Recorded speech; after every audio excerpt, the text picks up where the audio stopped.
A continuación, The Labs Podcast. Clasificación A. Apto para todo público. Las opiniones vertidas en este espacio por la producción y dirección del programa son de exclusiva responsabilidad de sus autores y de quienes intervienen en ellos. Telesucesos Canal 29 UHF presenta The Labs Podcast, un espacio para compartir aspectos de seguridad que surgen en la industria del gas y petróleo con el auspicio de MedEvac, servicios médicos de emergencia. Amigos, bienvenidos a un programa más de Lab Podcast. El día de hoy tenemos un tema súper importante acerca de las emisiones fugitivas. Y para eso tenemos a un invitado de lujo, el ingeniero Carlos Páez. Él es ingeniero ambiental, es jefe del área de medición de la empresa Gruntech, tiene 13 años de experiencia en esta labor. Así que hoy tenemos un programa de Lab Podcast Expert enfocado a las emisiones fugitivas. Carlos, bienvenido al programa, muchas gracias por estar aquí. Mucho gusto, un saludo a todos y feliz por estar compartiendo este tema muy interesante. Muchas gracias. Carlos, quería preguntarte, ¿qué es este tema de las emisiones fugitivas? Tenemos algo fugitivo, se entendería como algo que se escapa, como algo fugaz. Queríamos que nos expliques cuál es la importancia, pero más que todo, ¿qué son las emisiones fugitivas? Ya, bueno, hay la norma, por ejemplo, nos vamos a hablar mucho de la norma EPA, que es como una guía que tienen casi todos los laboratorios, que dan las normas, la Agencia de Protección Ambiental de los Estados Unidos. Eso es la EPA, ¿no? Eso es la EPA, ajá. Entonces vamos a tomar como referencia bastantes conceptos sobre esto. Entonces en la EPA me dice son todas aquellos gases que no se pueden canalizar o que no se pueden enviar por un ducto, ¿ya? Y también como fugitivas entendemos que es algo accidental, que es algo que nosotros no deseamos o es algo que una empresa no quiere hacer, no quiere que pase. Eso se les llama emisiones fugitivas. Yo había escuchado de emisiones fugitivas que son aquellas que tal vez con alguna cámara lo puedes ver, evidenciar, o en este caso nos vamos a referir a cómo determinar, a cómo analizar o cómo detectar estas emisiones que se escapan. Sí, de hecho hay muchas formas de hacer estas mediciones, ¿no? Una de esas, las cámaras que mencionas, que básicamente mezclan dos tipos de tecnologías, una térmica e incluso algunas tienen un tipo de sensores especiales, ¿no? Que reaccionan a la interacción con el gas. Y entonces cuando uno, por ejemplo, incluso las puede ver en internet y puede ver estas imágenes que cambian, que son imágenes térmicas que van cambiando y se puede detectar la emisión del gas, una fuga, pero de manera visual y cualitativa. Pero lo que vamos a hablar en este momento son mediciones que nos exige la regulación nacional. Ok, para entender, amigos, bueno, las emisiones o los gases que están presentes en la industria petrolera o en la industria de comercialización de derivados de hidrocarburo, algunas se pueden percibir por el olfato, pero otras no. Son gases incoloros, inoloros, entonces muchas veces no podemos evidenciar de manera visual que existe una fuga o simplemente por el olfato. Y ahí es cuando entran los equipos que Carlos nos menciona, en el cual se hacen una medición directa o una medición pasiva. Entonces, por ponerles un ejemplo, en casa todos utilizamos el cilindro de gas. El GLP, el gas licuado de petróleo, no tiene un aroma. Para eso se le inyecta un gas llamado mercaptano, el cual hace que el gas que tenemos en casa se pueda percibir. Y cuando hay una fuga de gas, generalmente olemos el mercaptano, más no el GLP. Entonces, Carlos lo que nos explica ahora es, él con sus equipos y su empresa realizan estas mediciones de los gases que se generan en el puesto de trabajo de las personas que trabajan en las industrias del petróleo y del gas. Entonces, Carlos, estamos viendo en pantalla de que hace no muy poco hubo un evento en un centro comercial en Cumbayá en el cual 2 personas o 2 trabajadores murieron por la inhalación de percloretileno. ¿Podrías comentarnos qué hubiera pasado si es que en esta empresa hubiéramos hecho una medición de gases al inicio? Claro, como nos comentaste, obviamente el laboratorio donde yo laboro, tiene 25 años de experiencia en el mercado, hemos desarrollado varias técnicas. Dentro de estas, una es la emisión de los compuestos orgánicos volátiles, que básicamente nos exige la normativa. Entonces, una de las ventajas de no necesariamente guiarse solamente por la normativa, sino también por precautelar la seguridad de los empleados, sería haber detectado de forma oportuna estas estas emisiones o estas fugas. Sí, entonces es una ventaja de las que se puede tener utilizando esta metodología. Ahora, dentro de esto, la normativa nacional, la legislación nacional ecuatoriana, a través del Acuerdo Ministerial 100A, nos pide realizar estas mediciones tanto a empresas industrializadoras y que producen derivados de hidrocarburos y empresas que comercializan y transportan. A eso quería ir, Carlos. Supongamos que yo soy dueño de una gasolinera, ¿no es cierto? Entonces, ¿en qué parte de esta legislación 100A me pide que yo tengo que hacer estas mediciones fugitivas? Y también cuéntame acerca de la frecuencia en la cual yo como empresario o empleador tengo que hacer estas mediciones. Ya. Todas las empresas que comercializan, que producen, que almacenan derivados de hidrocarburo y productos limpios, lo deben hacer de forma trimestral. Ya, esto está especificado en el Acuerdo Ministerial 100A. Ahora, hay una parte que es específica en el artículo 66 que menciona que debemos utilizar dos tipos de medición. Una que es un método activo a través de un sensor, que es un sensor portátil, y otra que es un método pasivo, que es a través de una resina que colecta. Ahorita observamos en pantalla el equipo con el cual se realizan las mediciones directas, es decir, la persona que va a realizar la medición ingresa a esta locación o a este sitio de trabajo, porta su equipo y hace una medición directa. A eso se llamaría una medición activa, ¿no es cierto? Es decir, que en ese momento detecta los gases presentes en la locación o en el sitio de trabajo. Sí, una medición activa es cuando yo ejerzo por ejemplo, una cierta presión o utilizo una bomba para que el gas ingrese a través del equipo y entre en contacto con los sensores. Básicamente eso es una activa, y en cambio la diferencia con una pasiva es que yo debo colocar por ejemplo, en este caso mi cartucho, y dejarlo expuesto durante un tiempo determinado para ver sin generar ninguna influencia, ninguna incidencia externa, y que el ambiente vaya siendo el que genere este apego o esta recepción en el cartucho como tal. Y justo ahí les quería comentar un tema súper especial en el tema de mediciones, ya que, Carlos, ¿me puedes explicar cuántos gases o cuáles son los gases más comunes que mide el equipo? Bueno, dentro, incluso hasta la normativa exige que se midan, son unos 6 gases de forma obligatoria. Nosotros tenemos acreditados en Gruntec 14 compuestos orgánicos volátiles para esta técnica activa, que es para medir emisiones fugitivas, o sea, poder detectar en una línea, en una bomba, en una válvula, ¿sí? En un tanque de almacenamiento, a través de un sondeo. Utilizo el equipo para realizar, como están viendo en la imagen. Este es un ejemplo incluso pueden ver que en la parte izquierda se encuentra una envasadora de gas, y en la parte derecha incluso tenemos en una empresa que transporta productos limpios. Ok, yo vi que de los gases presentes o que están acreditados eran el tema del benceno, el xileno y tolueno. Y creo que ahí radica la importancia de realizar la medición de estos gases. Por ejemplo, el benceno es uno de los gases cancerígenos que está demostrado por la EPA, que es lo que mencionó Carlos anteriormente. Es la Agencia de Protección Ambiental de Estados Unidos, la cual dice que un trabajador no puede exponerse a más de 1 parte por millón de benceno en su jornada laboral de 8 horas. Es decir, si yo como trabajador estaría expuesto a más de 1 o 2 partes por millón, tendría un riesgo de que este gas me afecte y me produzca cáncer. De igual manera, me parece que el tolueno es otro gas que está acreditado para la medición. Ese gas tiene una concentración máxima de 20 partes por millón. Entonces, ahí viene la importancia de realizar estas mediciones. Si yo desconozco cómo está mi ambiente de trabajo, ¿cómo puedo cuidar a mis trabajadores? Claro, en realidad claro, no es solo una de las ventajas la protección de los trabajadores. Obviamente esto también está involucrado con la salud humana, pero también tiene que ver con temas, por ejemplo, de seguridad. Incluso, como sabemos, los compuestos orgánicos volátiles pueden incluso generar una atmósfera en la cual deja de contener oxígeno. Entonces, esa exposición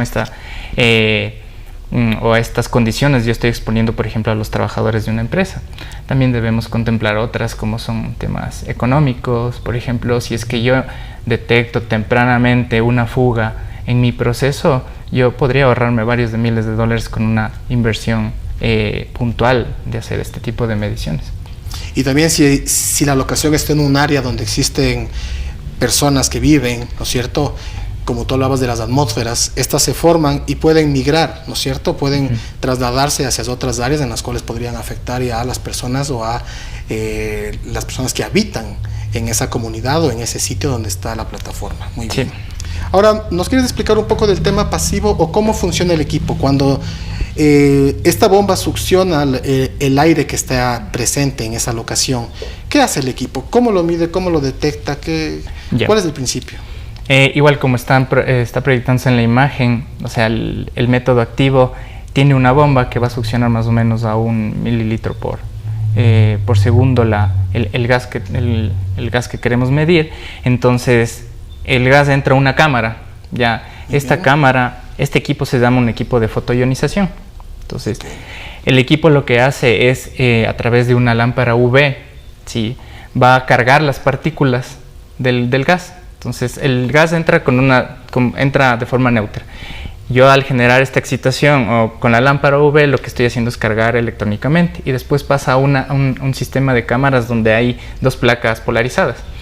Ya, entonces estas placas van a ir absorbiendo obviamente en función de su, por ejemplo, si es una placa positiva va a traer partículas negativas, ya, y este movimiento genera una corriente eléctrica, ya, y esta corriente eléctrica es la que mide. Entonces y el equipo obviamente ya tiene en su memoria, en su software determinado que ciertas corrientes eléctricas en función de su intensidad están asociados a un tipo de componente, ¿ya? Y eso es lo que me da la concentración en ppm de un equipo.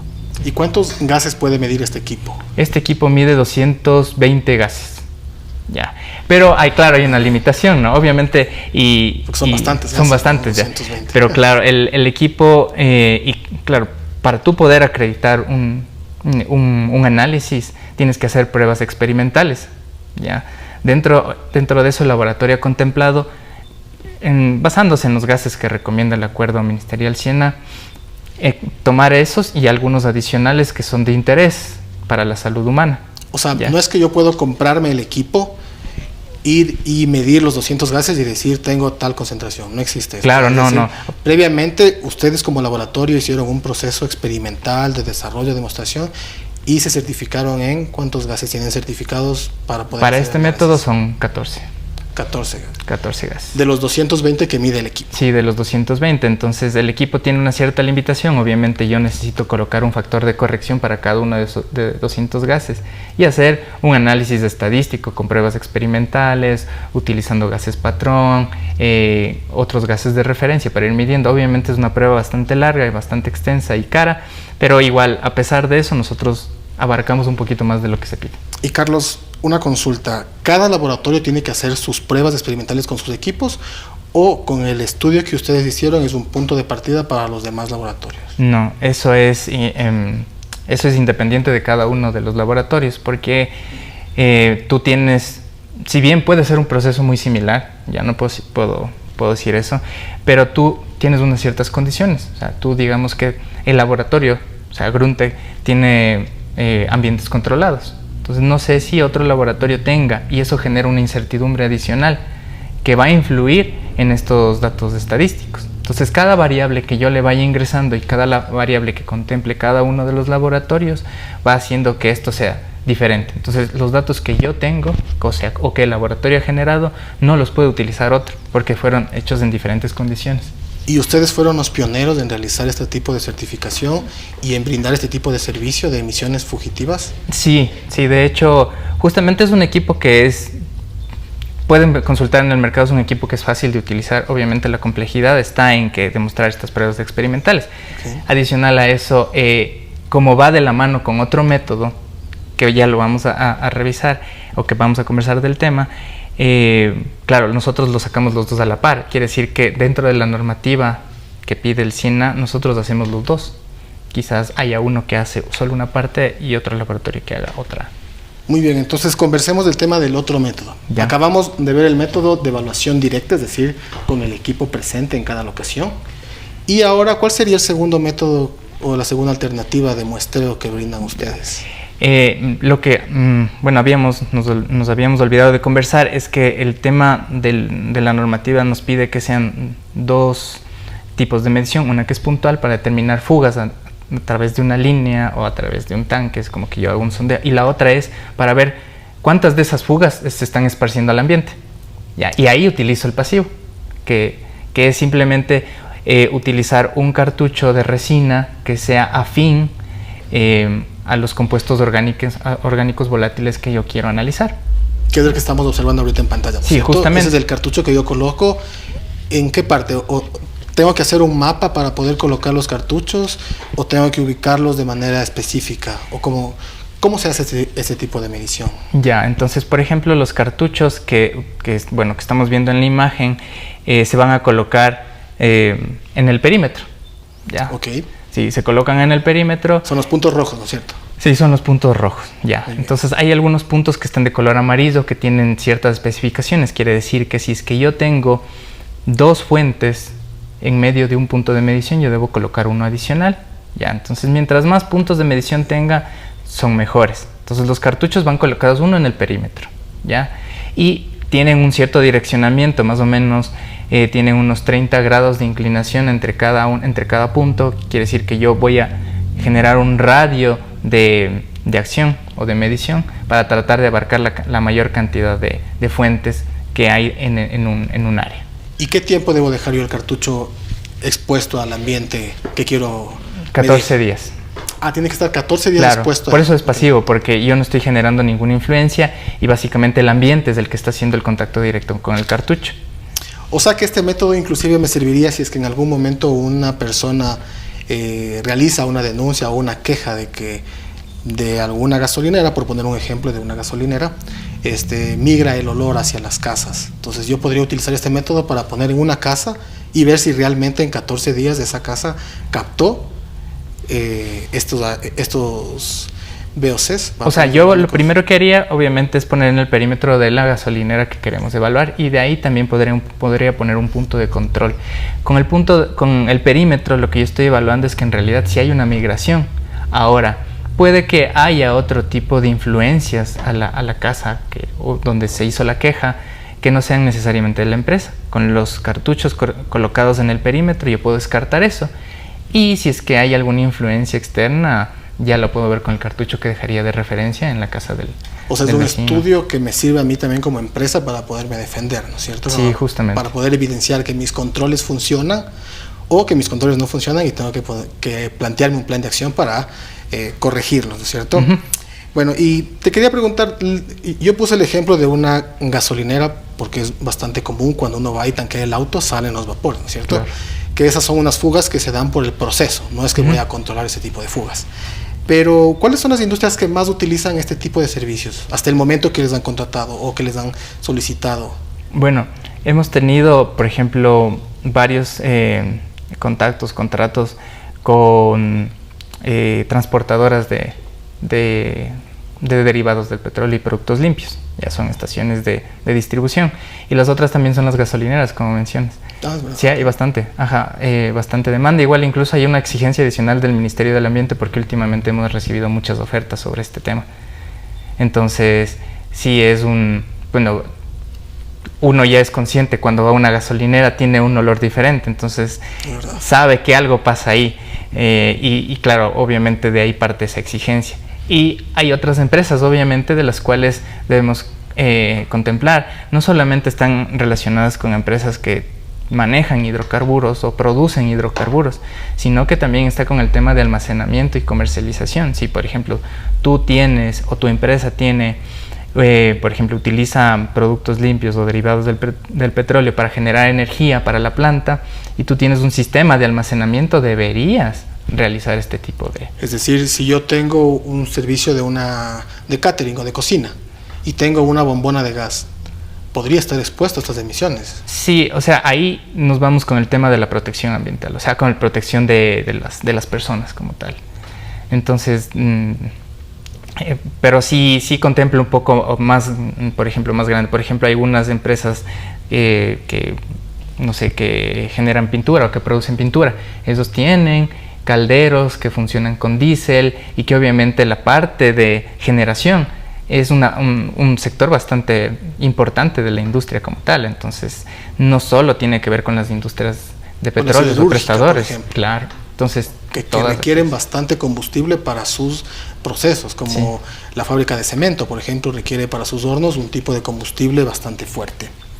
Te quería preguntar en el tema de la acreditación, ¿cómo les fue a nivel Ecuador, a nivel de... ¿Encontraron dificultades para acreditarse? ¿Fue un proceso rápido?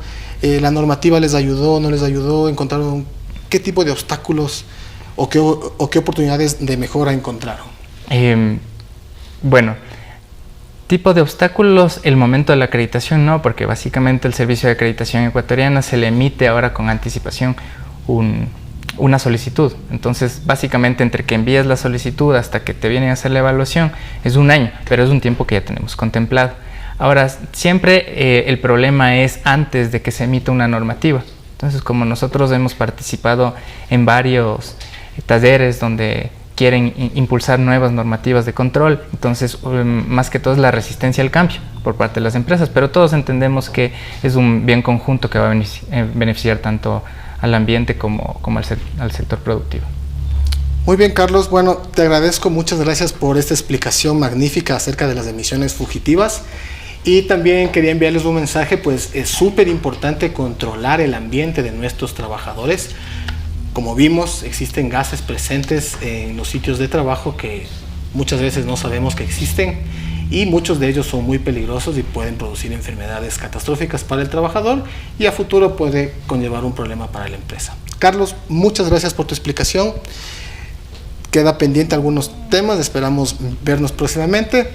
Así que muchas gracias, amigos, espérenos en nuestros próximos podcasts, suscríbanse y si quieren algún tema en especial pueden escribirnos en los comentarios. Muchas gracias a ustedes. Las opiniones vertidas en este espacio por la producción y dirección del programa son de exclusiva responsabilidad de sus autores y de quienes intervienen en ellos. Telesucesos Canal 29 UHF presentó The Labs Podcast, un espacio para compartir aspectos de seguridad que surgen en la industria del gas y petróleo con el auspicio de MedEvac, servicios médicos de emergencia.